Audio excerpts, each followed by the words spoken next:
Cosmo view நேயர்களுக்கு பரம்பரை ஜோதிடர் பெருங்குளம் ராமகிருஷ்ணனின் அன்பின் வணக்கங்கள். சனி பகவானுக்குரிய வக்ரம் மற்றும் வக்ர நிவர்த்திக்கான பலாபலன்களை பார்க்கலாம்.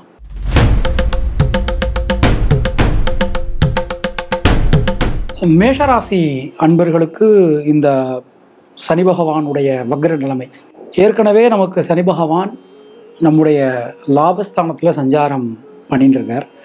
தனவாக்கு குடும்பஸ்தானத்தில் குரு பகவானுடைய சஞ்சாரம், ராகு கேதுக்கள் 6-12 உட்கார்ந்துருக்காங்க.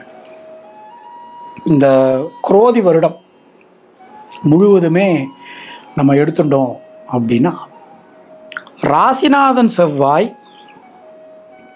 ரிஷபம், மிதுனம், கடகம் இந்த ராசிகளில் மட்டும்தான் நமக்கு சஞ்சாரம் பண்ணிட்டு இருக்கார். அப்போ நமக்கு ஒரு ஓரளவு ஒரு நல்ல பலன்கள் தான் நமக்கு கிடைக்கக்கூடிய மாதிரியான அமைப்பு அமைஞ்சிருக்கு. முதல்ல என்ன அப்படின்னா, இவ்வளவு நாளாக சனி பகவான் நம்ம நேரடி 3ஆம் பார்வையாக நம்முடைய ராசியை பார்த்துட்டு இருந்தார். இனிமே அதில் நமக்கு நல்ல மாற்றங்கள் உறுதி. அதில் நமக்கு நல்ல மாற்றங்கள் வரும். எந்த ஒரு விஷயத்தை எடுத்துட்டாலும் அதில் இருக்கக்கூடிய சிக்கல்கள் நமக்கு விலகும். ஒரு இரட்டை மனநிலை இருந்தது. ஒரு விஷயத்தை நம்ம எடுத்துக்கிட்டோம் அப்படின்னா, அந்த விஷயத்தை செய்யலாமா வேண்டாமா, நடக்குமா நடக்காதா, வேற ஏதாவது நமக்கு சிக்கல்கள் ஏற்படுமா, இந்த மாதிரி பலவிதமான பிரச்சனைகள் நமக்கு நடந்துகிட்டு இருந்தது. ஸோ இனிமேல் நமக்கு அதில் எல்லாமே ஒரு நல்ல மாற்றங்கள் வந்து சேரும். பொருளாதாரத்தில் நல்ல ஒரு வளர்ச்சி, அதில் எந்த சந்தேகமும் வேண்டாம். ஒரு நல்ல அபரிமிதமான வளர்ச்சி நமக்கு உண்டாகும். குடும்பத்தில் நிறைய நல்ல விஷயங்கள் நமக்கு நடக்க போகிறது. இப்போ உதாரணமாக, நம்ம கூட பிறந்தவங்களுக்கு ஒரு நல்ல காரியங்கள், ஒரு திருமணமோ இல்லை குழந்தை பாக்கியம், இந்த மாதிரியான விஷயங்கள், இது எல்லாமே நமக்கு நடக்க போகிறது. இந்த சனி வக்ர காலத்தில் ஒரு தைரியமாக தன்னம்பிக்கையாக எந்த ஒரு விஷயத்தை நம்மளால் ஃபேஸ் பண்ண முடியும். அது ரொம்ப ரொம்ப நல்லா இருக்குது. வீடு மண் மனை சார்ந்த விஷயங்களில் சிறிது சுணக்க நிலை ஏற்படலாம். அப்போ நம்ம அதில் ஒரு முடிவெடுக்கும்போது கொஞ்சம் கவனமாக பார்த்து முடிவெடுக்கணும். ஒரு அவசரப்பட்டு ஒரு வீடு வாங்குறதோ இல்லை வீடு சம்பந்தமான விஷயங்களை இன்வெஸ்ட் பண்ணுறதோ, அந்த மாதிரியான விஷயங்களில் நம்ம கொஞ்சம் கவனமாக இருந்துக்கணும். இந்த இந்த இந்த இந்த நேரத்தில் குழந்தைகளுடைய உடல் ஆரோக்கியம், அதில் கொஞ்சம் கவனமாக இருந்துக்கணும். முக்கியமாக குழந்தைகளுக்கு உஷ்ணம் சம்பந்தமான சில பிரச்சனைகள் இந்த காலகட்டத்தில் நமக்கு உண்டாகலாம். நம்முடைய உடல் ஆரோக்கியத்தில் நிச்சயமாக நல்ல முன்னேற்றங்கள் ஏற்படும். அதில் எந்த விதமான டவுட்டுமே நமக்கு வேண்டாம். அது மாதிரி திருமணம் சம்பந்தமான முயற்சிகள் ரொம்ப நாளாக நம்ம எதிர்பார்த்துட்ருக்கோம். திருமணம் சம்பந்தமான விஷயங்களில் ஏதாவது ஒரு தடங்கல்கள் அந்த மாதிரிலாம் இருந்ததுன்னா கூட அது நிச்சயமாக நமக்கு சரியாகக்கூடிய விஷயங்கள் இந்த காலகட்டத்தில் நம்ம உணரலாம், பார்க்கலாம். அப்புறம் வேலை தொழில் இது சம்பந்தமாக நம்ம எடுத்துக்கிறோம். இப்போ எப்படின்னா, தொழிலில் கடுமையான பணிச்சுமை இருக்கும். இப்போது 2020 டிசம்பர்லேருந்து 2023 டிசம்பர் இந்த காலகட்டத்தில் நம்ம யோசனை பண்ணி பார்க்கணும்.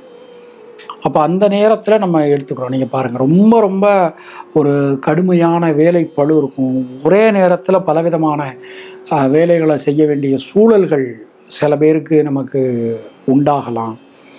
அது மாதிரி புதுசாக தொழில் ஆரம்பிக்கணும் அப்படின்னா கொஞ்சம் யோசனை பண்ணி, அவசரப்படக்கூடாது.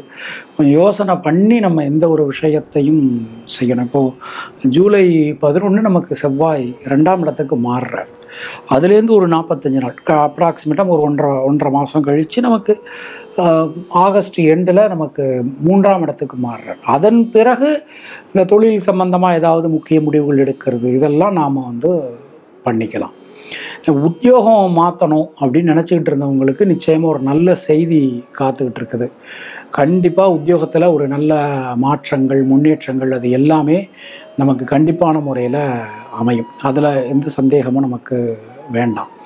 அது மாதிரி நியூ இன்வெஸ்ட்மெண்ட் பண்ணலாமா இந்த நேரத்தில்னா தாராளமாக பண்ணலாம். கொஞ்சம் நல்லா ஆலோசனை பண்ணி, சரியான நபர்கள்ட்ட ஆலோசனை பண்ணி அதன் பிறகு நம்ம செய்கிறது நமக்கு நன்மையை கொடுக்கும். இந்த காலகட்டத்தில் அதுதான் நமக்கு ரொம்ப ரொம்ப முக்கியம். பெண்களுக்கு எடுத்துக்கிட்டோம் அப்படின்னா சுபவிரய செலவுகள் உண்டாகும் இந்த காலகட்டத்தில். ஸோ ஒரு ஆடை ஆபரணங்கள் வாங்கிறது, அப்புறம் வீடு மண்மனை சம்பந்தமான விஷயங்கள், இது எல்லாமே நமக்கு அனுகூலத்தை, நல்ல மாற்றத்தை நிச்சயமான முறையில் கொடுக்கும். மாணவர்களுக்கு எடுத்துட்டோம் அப்படின்னா கல்வியில் ஒரு பெரிய வளர்ச்சி, பெரிய முன்னேற்றம். எந்த ஒரு விஷயத்தை எடுத்துட்டாலும் அதில் இருக்கக்கூடிய தடங்கல்கள் சரியாகிறது. இது நமக்கு ரொம்ப ஒரு பெரிய அனுகூலம். அது மாதிரி மேற்படிப்பு நான் இங்கே படிக்கணும்னு எதிர்பார்க்குறேன், எனக்கு மேற்படிப்பு வந்து இந்த காலேஜில் நான் எதிர்பார்க்குறேன், இந்த யூனிவர்சிட்டியில் எதிர்பார்க்குறேன், இந்த கண்ட்ரியில் போய் நான் படிக்கணும் எதிர்பார்க்குறேன் அப்படின்னு நினைக்கிறவங்களுக்குலாம் ஒரு பெரிய அனுகூலம் நிச்சயமான முறையில் நமக்கு கிடைக்கும். அஸ்வினி நட்சத்திரத்தில் பிறந்தவாளுக்கு வீடு மண்மனை சம்பந்தமான காரியங்கள் அதில் கொஞ்சம் கவனமாக இருந்துக்கணும். தாயார் உடல்நிலையில் கொஞ்சம் கவனத்தோடு இருந்துக்க வேண்டிய ஒரு நேரம் இது. அது மாதிரி நான் வந்து ஃப்ரெண்டுக்காக நான் போய் ஜாமீன் கையெழுத்து போடுறேன், யார்ட்டையாவது போய்ட்டு என்னை நம்பி என் ஃப்ரெண்டுக்கு பணம் கொடுங்க, இந்த மாதிரி சொல்கிறது, இதெல்லாம் கொஞ்சம் நீங்கள் அவாய்ட் பண்ணணும். பரணி நட்சத்திரத்தில் பிறந்தவாளுக்கு குழந்தைகள் சம்பந்தமான விஷயங்கள் மிகப்பெரிய அனுகூலத்தை, ஒரு நல்ல மாற்றத்தை கண்டிப்பான முறையில் கொடுக்கும்னு நாம் நம்பலாம். ரொம்பவே நமக்கு நல்லா இருக்கு.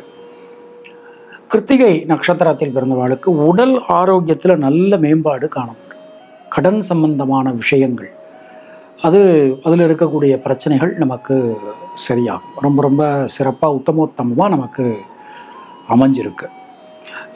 டெய்லி கந்தசஷ்டி கவசம் சொல்கிறது, முருகன் வழிபாடு பண்ணுறது, முடிஞ்ச வரைக்கும் நம்ம ஒரு அறுவடை முருகன் கோவிலுக்கு இல்லை வீடு பக்கத்தில் இருக்கக்கூடிய முருகன் கோவில்களுக்கு போயிட்டு வர்றது, இதெல்லாம் நமக்கு ஒரு சிறந்த பரிகாரமாக இருக்கும்.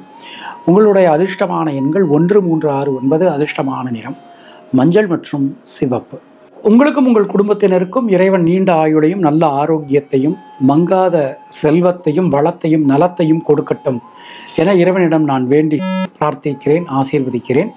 மீண்டும் நாம் அடுத்த பதிவில் சந்திக்கலாம். நன்றி, வணக்கம்.